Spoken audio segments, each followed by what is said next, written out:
Hello there, welcome to Brian Lomax's Movie Talk and the Vampire Tag. Arrgh. Don't know why I did that, but yeah, Lee from Drumdums.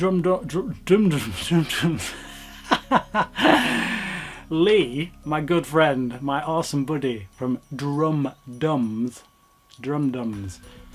There you go. Yeah, from Drumdums. He tagged me in this, thy vampire tag. So yeah, a bunch of questions related to vampire movies, which I love, to be honest, when they're good. I gotta be fair, that there are probably more poor vampire movies than there are great ones. But when they're great, I love them. Really good stuff. So, bunch of questions, all related to vampire movies. Go. Number one, what is your favourite vampire film and why? My favourite vampire film, without doubt, is Let the Right One In. Absolutely stunning piece of work. It's got cinematography from one of my favourite cinematographers. I just think that the story itself is brilliantly told. It's really a film that's all about the nature of evil. You know, when you're looking at vampires, we don't want sparkly, twinkly things. We want a discussion on evil and what that looks like.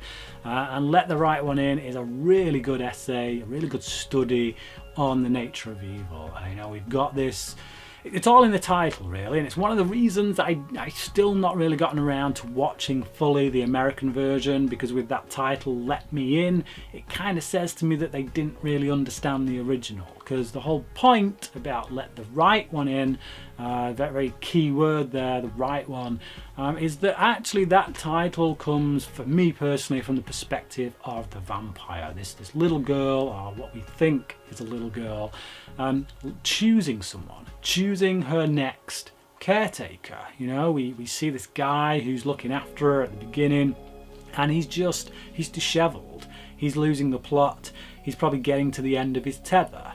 She's about ready for getting rid, and she kind of comes across as a bit of an innocent, and that's because of her physical form. When you look at her as this young girl, that's what she looks like. It presents a picture of innocence, and she's anything but. You get the sense that she has a relationship with this lad, that she's kind of making friends with him, and again, that's anything but. He is not a friend to her. He may think that, but he is not. It is actually all about, she's grooming, basically. She's grooming him to become her next caretaker. And that, to me, is a brilliant study on the nature of evil. The way that she uses innocence, or what appears to be innocence, when in actual fact, she's just manipulating and getting what she wants. Yeah, brilliant film, absolutely incredible vampire flick. Like I say, I've seen a bit of the remake, but it just didn't excite me, to be honest. I felt like they didn't quite get it.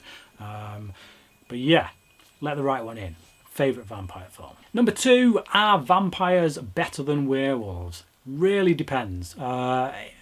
Take my favourite vampire film, which I've just mentioned, and my favourite werewolf movie, which I'm probably not quite sure on just yet. There are a handful, but I would probably take Let the Right One In, if I'm being pretty fair. I think that it's maybe easier to get a werewolf movie right, because there's only so much that a werewolf needs to do in order to entertain its fan base, whereas vampires have so much lore and mythology behind them that people even have, you know, like, I guess, disagreements, arguments as to what a real vampire is. So yeah, for me, vampires, when they're done right, when they're done at their best, I would say vampires. Where a kind of average vampire movie versus an average werewolf movie, I would probably take the average werewolf movie. And number three, who is the most brutal vampire in a movie? I've got to go with Bill Paxton's character in Near Dark. I've reviewed Near Dark before on my channel. It's one of my favourite vampire films, easily in my top 5, and most of that is down to Bill Paxton's character, I gotta say. Lance Henriksen as well, but yeah, Bill Paxton, man, in that film, he's off the chain, big time. Yeah, excellent role for him. Number 4, what is your favourite vampire transformation? I've probably say that Amanda Bearse, who plays this character called Amy in the film Fright Night. Fright Night is, again, one of my favourite vampire films, one that I remember as a child. We watched it tons as a child. My brother was like mega on it. It's definitely one of his favourite films. But he'd put it on all the time and we'd end up watching it. And yeah, I loved it. But that moment always stuck with me. The bit when she just turns and she's kind of she's got her head down. You know, we know she's turning, but we don't know what we're going to get. And then well, I'll tell you what we're going to get. If I can find it. Where are we? Fright Night. We pretty much get the cover. So yeah, can you see that? If you've not seen Fright Night, what are you doing with your life? Yeah, but we get that.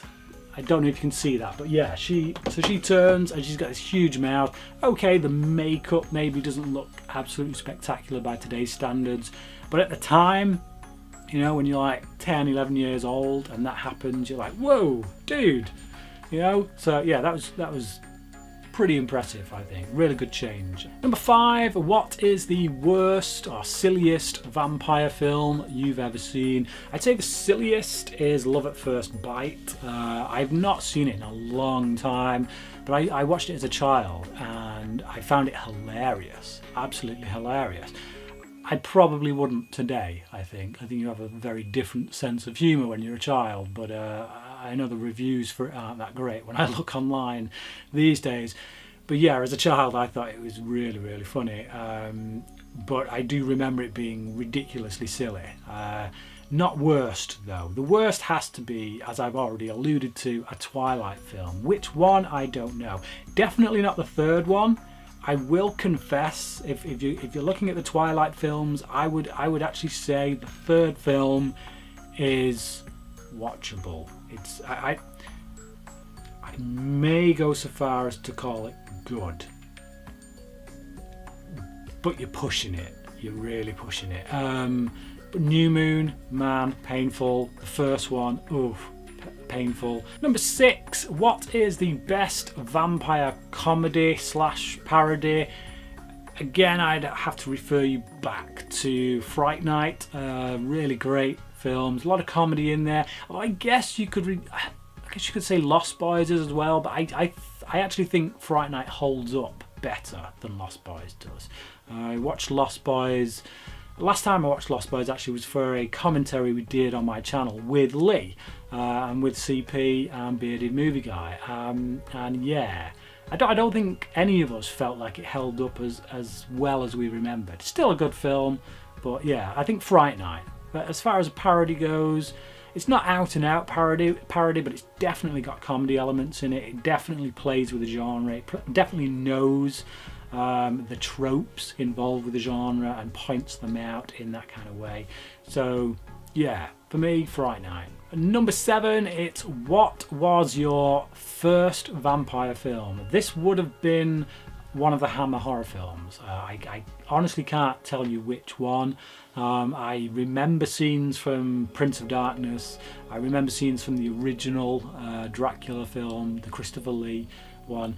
So I'm thinking probably one of those two would have been my first, and I would have seen it at quite a young age, maybe about 6, 7. That was kind of the first one that introduced me to the lore, I guess, of vampires, of Dracula, and the idea that religious iconography, crosses, holy water would hold back evil. You know, it kind of ingrained in my mind, I guess, that a vampire film, a good vampire film, should really be a discussion about the nature of evil. For me, personally, I think that's what makes a great vampire film. When you delve into that, when that becomes the question that you kind of look into, then you're heading in the right direction. So we get to the final question, number 8, which is, who is your favourite vampire?